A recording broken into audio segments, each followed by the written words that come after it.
In the vast cosmic ocean, Earth is a rare gem, alive, blue, and balanced. It is the only known world to cradle life.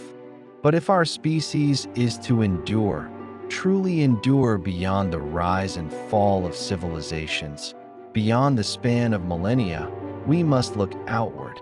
Someday, whether by necessity or ambition, humanity will expand beyond Earth. And when we do, we will face a daunting challenge: making other worlds livable. This is the dream and the science of terraforming, the art of transforming alien planets into habitats fit for human life. Terraforming is not just an engineering project. It is a vision, one that fuses science fiction with cutting-edge planetary science. It is the hope that we can take a cold, airless rock like Mars and warm it, fill its sky with oxygen, and see water run in rivers once again. It is the ambition to tame Venus's searing atmosphere and turn a hellish world into one that might cradle forests and oceans. And it is the idea that the human presence in the universe need not be confined to Earth, but could one day stretch across planets, moons, and perhaps far more distant frontiers. But how does one terraform a planet?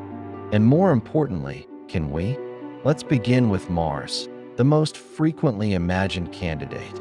It is cold, barren, and desolate, but tantalizingly similar to Earth. It has polar ice caps. It has a 24.6-hour day. It even has seasons. But its atmosphere is paper-thin, composed mostly of carbon dioxide, and the surface temperature hovers well below freezing. Liquid water, as we know it, cannot survive for long on its surface. Yet Mars may have once had rivers, lakes, even oceans. The red planet may only need a gentle nudge, or a colossal effort, to become warm and wet again. The most widely studied terraforming plan for Mars begins with greenhouse warming.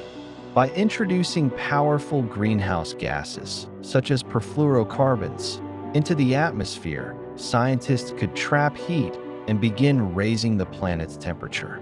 As Mars warms, carbon dioxide trapped in the soil and polar ice would sublimate into the atmosphere, amplifying the warming in a runaway feedback loop. In theory, this could thicken the atmosphere and bring surface temperatures closer to the melting point of water.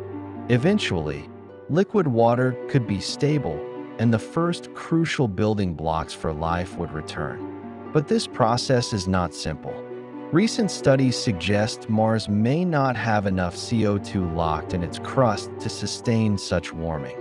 The planet's lack of a magnetic field also leaves its atmosphere vulnerable to solar wind stripping, meaning any newly formed atmosphere could be eroded over time, and radiation from space would remain a serious threat. To shield future Martian settlers, some scientists propose placing a giant magnetic shield at the Mars Sun L1 point to deflect solar radiation and protect the atmosphere. A concept once relegated to science fiction is now being modeled by NASA. The next step would be oxygenation.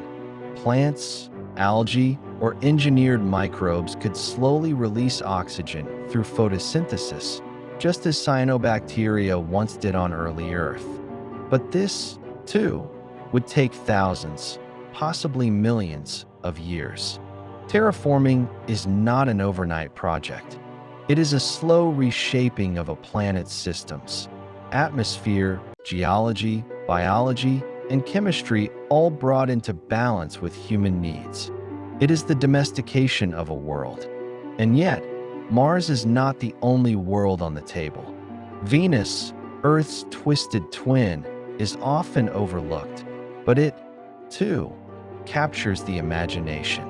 Roughly the same size and mass as Earth, Venus could be an ideal candidate, if not for its hellish surface conditions.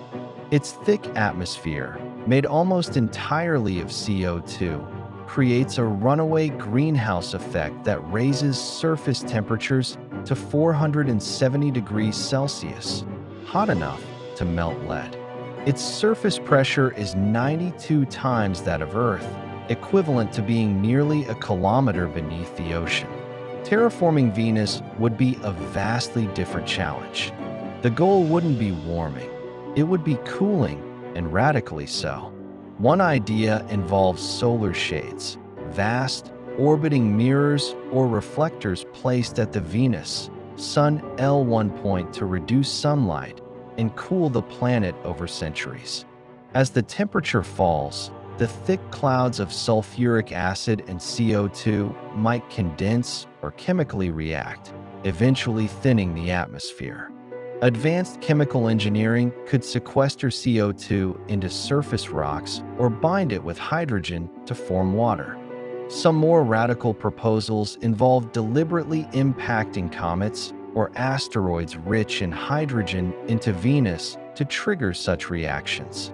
These are ideas on the edge of feasibility, but not impossibility. Further afield lie other possibilities.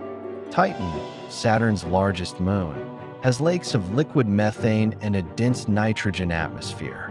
It is a world of alien chemistry, but a stable one. Europa and Enceladus, icy moons with vast subsurface oceans, may one day host sealed, underwater cities. Even terraforming asteroids, hollowing them out, spinning them for gravity, and building contained environments, offers a form of micro-terraforming on a manageable scale. All of these concepts raise urgent and profound questions. Do we have the right to alter other worlds? What are the ethical implications of transforming a lifeless, or possibly life-harboring, planet? If microbial life exists on Mars, does terraforming become an act of extinction? And if no life exists, does that grant us the moral license to remake a world in our image? Terraforming is more than engineering. It is planetary stewardship. It is the ultimate test of humanity's technological power, ecological wisdom, and moral maturity.